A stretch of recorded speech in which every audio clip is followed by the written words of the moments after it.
आज मैं आपको पढ़ाने जा रही हूँ अनुच्छेद लेखन। इसको पैराग्राफ राइटिंग कहते हैं। तो अनुच्छेद लेखन है क्या?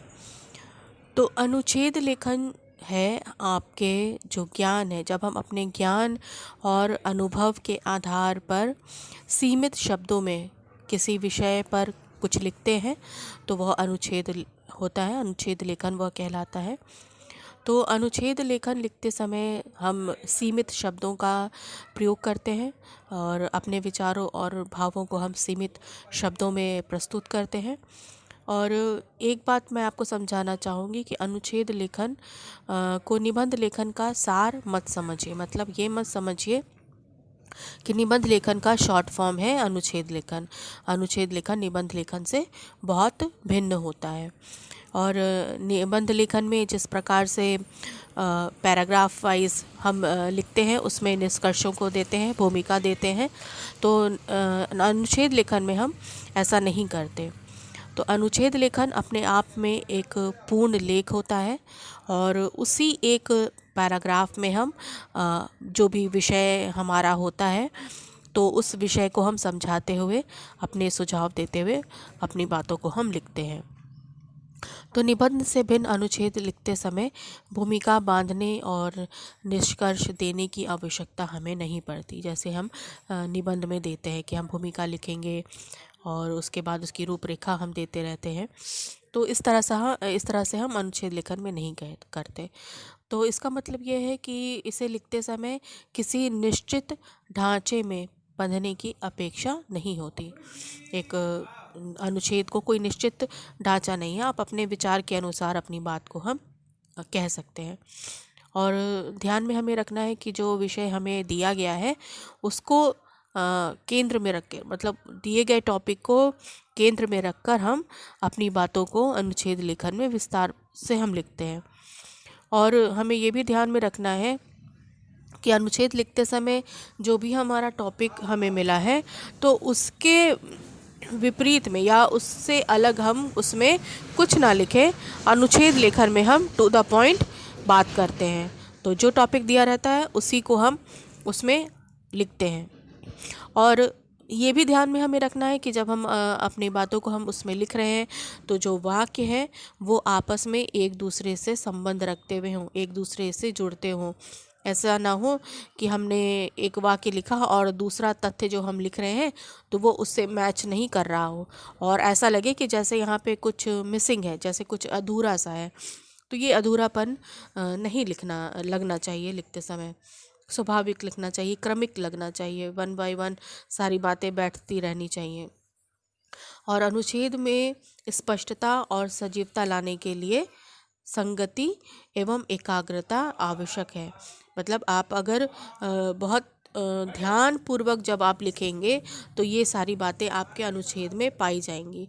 और अपने मन को बहुत एकाग्र करके हमको उस टॉपिक को ध्यान में रखे रहना है। ऐसा ना हो कि हम टॉपिक को तो ध्यान में रखें लेकिन जब हम उसको अपने भाव और विचार के द्वारा जब हम प्रस्तुत करने लगें तो ऐसा हम उसमें खो जाएं या उलझ जाएं कि दी हुई टॉपिक हम भूल जाएं और उस टॉपिक से हम भटक कर किसी और ही विषय पर हम पहुंच जाएं। तो कभी कभी ऐसा होता है कि जो दी हुई टॉपिक है बहुत आराम से बच्चे उसको समझ के लिखना शुरू करते हैं भावों को और अपने ज्ञान के आधार पर, और लिखते लिखते एक ऐसे मोड़ पे आ जाते हैं कि वापस उस टॉपिक पर जाने में काफ़ी समय हो जाता है। मतलब काफ़ी बड़ा हो जाता है। एक अनुच्छेद आपका एक निबंध का रूप लेने लगता है। तो इस बात का आपको ध्यान में रखना है कि आपका जो अनुच्छेद लेखन है वो सीमित आकार में हो, क्योंकि इसमें शब्दों की सीमा दी रहती है। आपको दिए रहेंगे कि आपको इतने से इतने शब्दों के बीच में लिखना, चाहे 100 से 120 शब्दों के बीच में या 80 से 100 के बीच में। तो इसी बीच में आपको लिखना है। तो इस बात का आपको ध्यान रखना है कि आप विषय से भटक कर इतना बड़ा ना कर दें कि आपके मार्क्स कट जाए। क्योंकि जब भी आपको मूल्यांकन होगा तो इस बात के लिए देखा जाएगा कि आपने लिखा तो बढ़िया है लेकिन सीमित शब्दों में आपने लिखा है कि नहीं लिखा है। तो ये बात आप ध्यान रखें कि अनुच्छेद लेखन में जो उसके आकार हैं वो सीमित हों, सीमित शब्दों में ही हम लिखें।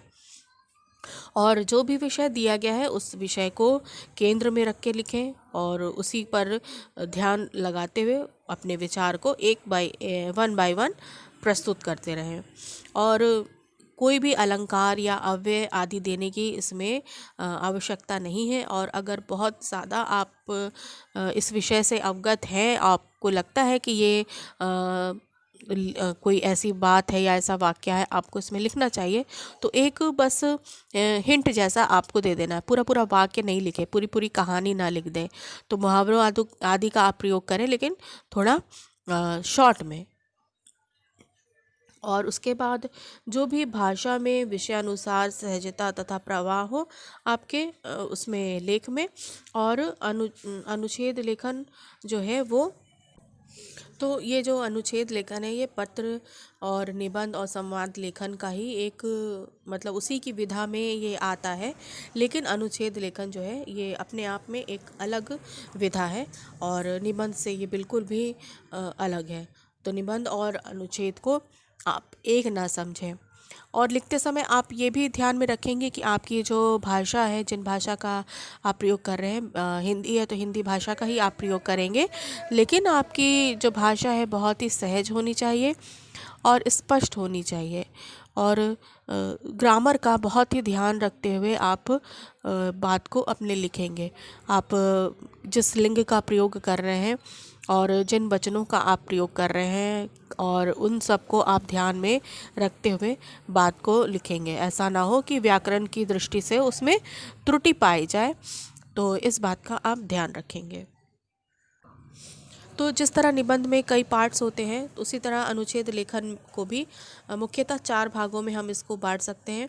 तो पहला भाग होता है विचार प्रधान अनुच्छेद, और दूसरा हम इसका भाग कर सकते हैं वर्णन प्रधान अनुच्छेद, तीसरा कर सकते हैं भाव प्रधान अनुच्छेद, और चौथा भाग हम इसका करेंगे कल्पना पर आधारित अनुच्छेद। तो विचार प्रधान अनुच्छेद मतलब जो विषय आपको दिया है, जब हम प्रारंभ करते हैं तो उसको ध्यान में रखते हुए हम अपने विचार को 2-3 शब्दों में हम वहाँ पे लिखें, दिए गए विषय को ध्यान में रखते हुए उसको परिभाषित करते हुए।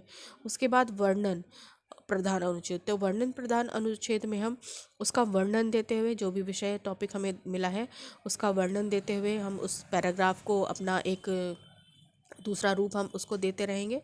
और उसके बाद भाव प्रधान अनुच्छेद, जो भी उस टॉपिक के भाव उसमें से निकल रहे हैं तो उसको भी ध्यान में रखते हुए हम अपनी बातों को लिखेंगे।